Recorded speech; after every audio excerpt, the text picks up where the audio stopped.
नमस्कार दोस्तों, कैसे हो आप सब? उम्मीद है आप सभी अच्छे होंगे और हमेशा की तरह 1 मिनट क्वेश्चन सीरीज में आपका बहुत-बहुत स्वागत है। बहुत ही अच्छा सवाल मैं लेके आया हूँ आपके लिए और आप देखिए इसे। एक दुकानदार ने ₹610 में एक वस्तु को बेचता है। कितने में बेचा? तो सेलिंग प्राइस दे दिया कितना? ₹610, ठीक है? और कह रहा है कि उसे कुछ लाभ होता है इसमें, तो प्रॉफिट यहाँ पे कुछ प्रॉफिट हो गया। अब हमें नहीं पता कितना प्रॉफिट हुआ है और कह रहा है आगे कि कुछ लाभ कमाता है और यह लाभ जो है वस्तु को ₹250 में बेचे जाने पर, कितने रुपए में? ₹250 में बेचे जाने पर होने वाली हानि के 11 गुने के बराबर है। मतलब जो हानि हो रही है, अब दूसरा भी सेलिंग प्राइस दिया है, कितना दिया है सेलिंग प्राइस ये दूसरा?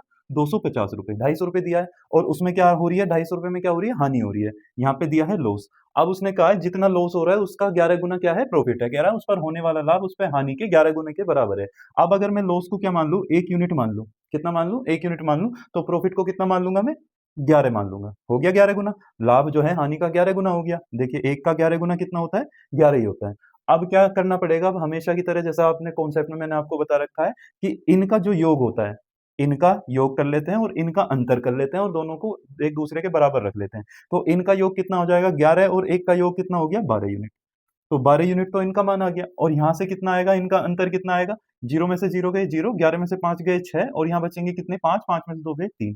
तो 12 यूनिट का मान कितना आ गया? 360। 12 यूनिट का मान 360 आ गया। और फिर भी आपको बता देता हूँ, देखिए जब 610 सेलिंग प्राइस है और उसे 11 यूनिट का प्रॉफिट हो रहा है, तो यहाँ से सीपी पे जाने कॉस्ट प्राइस निकालने के लिए इसमें से 11 यूनिट घटा देंगे और इसमें लॉस हो रहा है 1 यूनिट का, तो इसमें भी कॉस्ट प्राइस निकालने के लिए इस सेलिंग प्राइस में लॉस जोड़ देंगे, तो हमें दोनों सीपी मिल जाएंगे और दोनों इक्वल रख देते हैं, इसलिए ये जुड़ जाते हैं और ये घट जाते हैं। अब क्या हो गया? 1 यूनिट का मान कितना हो गया? 3। 12 तीन 36, 1 यूनिट का मान कितना आ गया? 30, ठीक है? अब यहाँ से कितना आ जाएगा? लॉस निकाल लेंगे, यहाँ से लॉस निकल गया 30 यूनिट, 1 यूनिट का मान 30 आ रहा है और यहाँ से अगर निकालना चाहें तो 330 आएगा, 11 तीन 35, 11 यूनिट का मान 330। अब हमें क्या निकालना है? Cost price. अब कॉस्ट प्राइस निकलेगा कैसे? या तो इसमें से ये प्रॉफिट घटा दो, ये वाले सेलिंग प्राइस में से प्रॉफिट घटा दो, या इस वाले सेलिंग प्राइस में ये लॉस जोड़ दो, तो हमें क्या मिल जाएगा? कॉस्ट प्राइस मिल जाएगा। तो कॉस्ट प्राइस कितना हो गया? 250 प्लस कितना? 30, कितना हो गया? 280। 280 क्या हो गया? इसका कॉस्ट प्राइस हो गया। अब वो सवाल में आगे क्या दिया है कि यदि वह इसे, उसने कॉस्ट प्राइस नहीं पूछा, उसने पूछा वह 10% के लाभ पर कितने में बेचेगा। अब ये 10% के लाभ पे बेचनी है, मतलब 10 से 11 पे बेचना है। 10 की चीज कितने पे बेचनी है? 11 पे बेचनी है। अगर कॉस्ट प्राइस उसका कितना है? 10 यूनिट का मान कितना दे रखा है? 280। ये 10 यूनिट का मान कितना दे रखा है? 280, क्योंकि ये सीपी है और ये एसपी है। 10% प्रॉफिट है तो 10 की चीज कितने में बिकेगा? 11 में।